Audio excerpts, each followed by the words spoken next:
Tem muita gente pilantra também. Tem muita gente que quer só as bênçãos de Deus, mas não quer o Deus da bênção. É ou não é? Tudo isso acontece, a gente não pode se enganar com relação a isso. Tem pessoas que são curadas realmente, ou não tem? Tem sim. Agora a questão é: cura não significa salvação. Estão entendendo, irmãos? Questão de fé. Crê na palavra que está ali, começa a ler a Bíblia, crê que Jesus cura mesmo. O catolicismo também tem, né? Também, a gente não pode se enganar com relação a isso. Tem muita gente sincera. Tem muita gente que quer viver a palavra, mas quer viver a palavra no lugar errado, que não prega muitas vezes a verdade. Agora, Deus também se utiliza disso para que eles descubram a palavra. Louvado seja o nome do Senhor. Conheço pessoas que frequentaram essas igrejas, que começaram a ler a palavra, foram convertidas de verdade, mas depois começaram a ver que não era o Evangelho. E às vezes sai daquela igreja e procura uma igreja mais séria. E o que acontece, não sabe o que é? Preste atenção nisso. Já conheci várias pessoas que saíram da Universal, por exemplo, frequentam igrejas hoje, igrejas congregacionais, igrejas batistas, igrejas, né, que têm uma seriedade maior. E essas pessoas muitas vezes são mais fiéis do que os próprios crentes da igreja. Está vendo isso? São fiéis na frequentação dos cultos, são fiéis nos dízimos das ofertas, muito mais do que muitos crentes que nascem dentro das nossas igrejas. Ou não é verdade isso?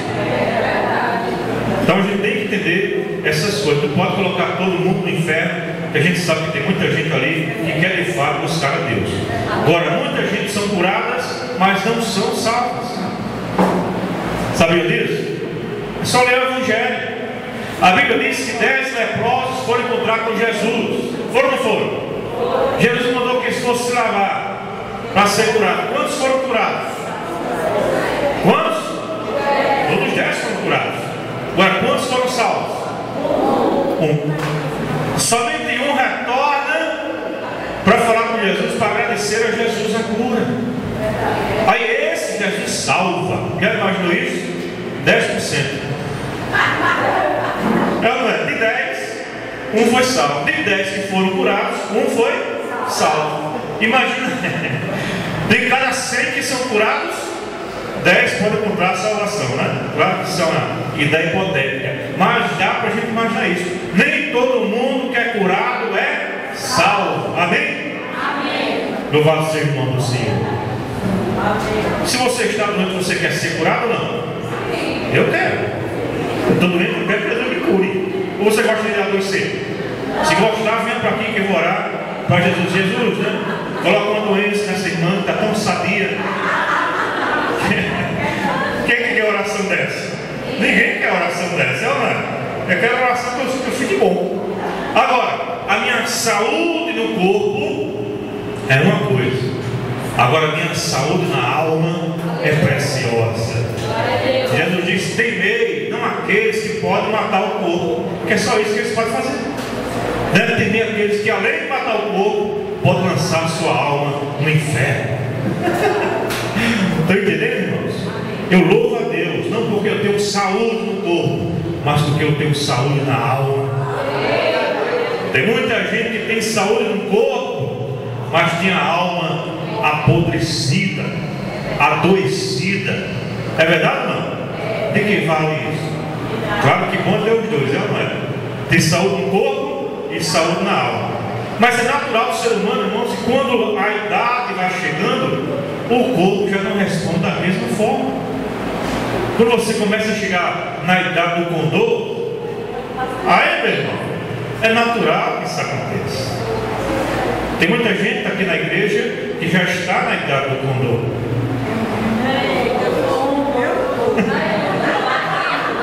Condor aqui, condor ali. E hoje em dia, às vezes, tem muita gente jovem que já está na idade do condor. Tem muita gente jovem que já está na idade do condor. A idade do condor independe da idade cronológica. Mas tem uns que arrumam o condor, né? Tem uns também que arrumam, é verdade. Vamos lá, vamos para frente. Senão daqui a pouco, da hora do almoço, os irmãos vão me esganar aqui. R.S. Soares diz uma declaração seguinte. preste atenção. Não creio na miséria. Essa história é conversa de derrotados. São todos um bando de fracassados, cujas igrejas são um verdadeiro fracasso. E desafia. Todo mundo que está na derrota tem que aprender correndo a tomar posse da bênção.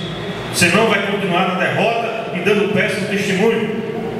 Esse negócio de falar que Deus é bom, mas não cura, não liberta, não prospera, que bondade é essa? Vamos lá. Os pregadores da confissão positiva afirmam que tanto a salvação quanto a cura física estão totalmente garantidas. A doença e a pobreza nunca são a vontade de Deus para o crente. Outro ensino também tremendo da confissão positiva é a fé na fé. A fé na fé. Parece estranho, fé na fé, mas é isso mesmo. Eles ensinam que você deve ter fé em suas palavras.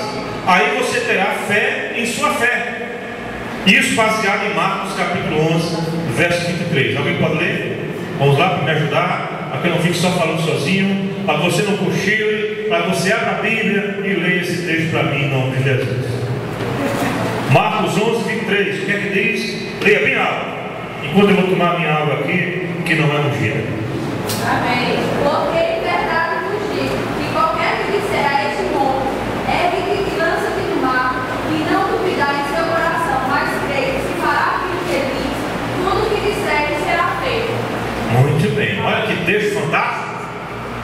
Você disser esse monte vai para o outro lado, o monte vai.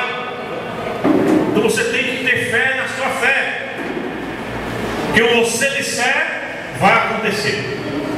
É assim? É assim ou não?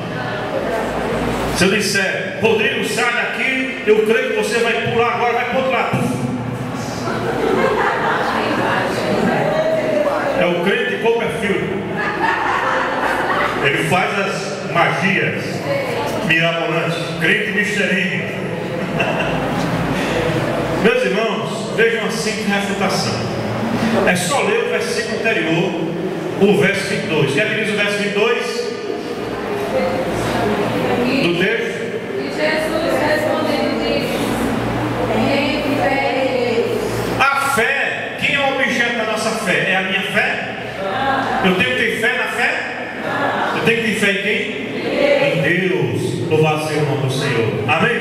A minha fé é em Deus, não é fé na fé. A fé deve ser depositada em Deus e não em nós mesmos. Tende fé em Deus. Aí a teologia da prosperidade traduz esse versículo da seguinte forma: tende a fé de Deus. É uma má tradução. Tem diferença ou não? Ter a fé de Deus ou ter a fé em Deus? Qual é a diferença? Se eu disser tende a fé de Deus, eu estou dizendo que eu tenho a capacidade de criar as coisas do nada como Deus criou. Porque a minha fé é igual à fé de Deus. E isso não existe. Tem base bíblica para isso. Agora, eu tendo a fé em Deus é outra coisa. Eu me coloco como servo. Me coloco crendo que Deus é poderoso para fazer infinitamente mais além do que pedimos e além do que pensamos. Mas não sou eu que faço, é Deus que faz. Vamos para frente. A fé do tipo de Deus. É isso que eles pregam. Cuidado, eles podem dizer que o versículo 22 se traduz corretamente dizendo: tende a fé do tipo de Deus. Como se Deus precisasse ter fé. Refutação. Ora, isso é interessante. Sabe que Deus precisa ter fé? Fé é o quê?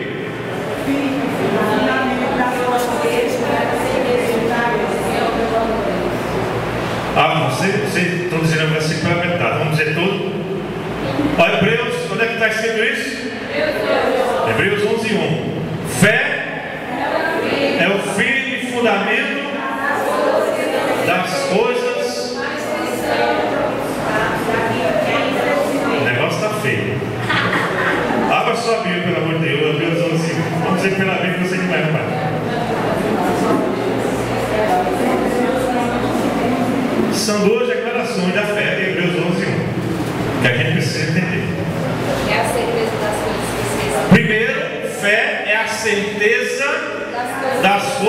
que se esperam. E a convicção dos fatos que não se veem. Exatamente. A convicção dos fatos que eu, se não vejo, que eu não vejo, mas acontece. É o quê? Eu sei que existe. Ora, fé, em outras palavras, é crer num ser que realiza todas as coisas de conformidade com o seu poder. Eu creio que vai acontecer porque eu creio que Deus é poderoso para fazer com que aquilo aconteça. Se Deus tiver fé nele mesmo, ter fé é ter fé em alguém superior. Tem alguém superior além de Deus? Como é que ele vai ter fé em alguém que ele é superior? Vou ter fé em mim, como se Deus estivesse dizendo isso. O substantivo Deus é o objeto da fé e não o sujeito da fé. Ou seja, não se trata da fé que Deus tem, e sim da fé da qual Deus é o objeto. E isso está de acordo com o original, quando diz Ekete Pistin Tel, segredo. Olha, está vendo? Falando grego, não é fácil não. Se você nunca ouviu falando grego, está vendo agora. Ekete Pistin Tel é o que se traduz com relação a tens fé em Deus. Continuando, veja uma frase que eles usam muito: e tudo quanto exigirdes em meu nome. Na sua Bíblia tem a palavra exigir? Não. Nenhuma? Não. Essa é a interpretação que Henrique faz de João 14:3. Assim o crente não pede, mas o crente exige de Deus em nome de Jesus. Diz que a palavra não é pedir, é exigir. Colocar Deus na parede. Qual é a refutação? O verbo pedir dessa passagem, de acordo com o termo grego original, aitel, significa pedir mesmo. Pedir significa o quê? Pedir, não é exigir. Exigir. Esse verbo sempre aparece no Novo Testamento com a ideia de súplica. Não é com alguém que exige porque tem direito, não. É como alguém que pede, pedinte. Entendeu, irmãos? Você pode ler Mateus 7, verso 11 também, Efésios 3:20, Tiago 1:5, 1 João 5:14-15. Sempre que aparece esse verbo, não é exigir, é pedir, é suplicar, como alguém que está pedindo algo de um ser superior. Louvado seja o nome do Senhor. Deu para entender? Amém? Outro ensino da teologia da prosperidade é essa: o crente não deve adoecer. Baseia-se no texto de Isaías, capítulo 53, verso 4 e verso 5. Vamos ler esse texto rapidinho. Acha esse texto para mim, por favor. Isaías 53, versos 4 e 5 é a base da confissão positiva da teologia da prosperidade com relação ao que o crente não pode adoecer. Certamente ele tomou sobre si as nossas enfermidades e as nossas dores, levou sobre si. E nós o reputávamos por aflito, ferido de Deus e oprimido.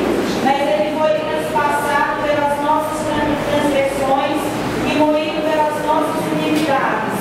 O castigo que nos traz a paz estava sobre ele, e pelas suas pisaduras fomos sarados. Aleluia! Você crê nisso ou não? Amém. Mas esse texto significa que você não pode adoecer? Não. Mas os pregadores da teologia da prosperidade é o seguinte: olha, você levou sobre si as nossas enfermidades, como é que a gente adoece agora? Não parece ter base bíblica? É ou não é?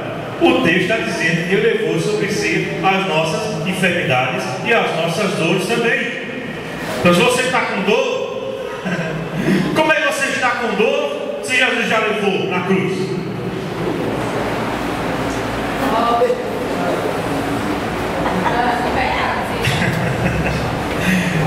Como é que a gente pode refutar isso?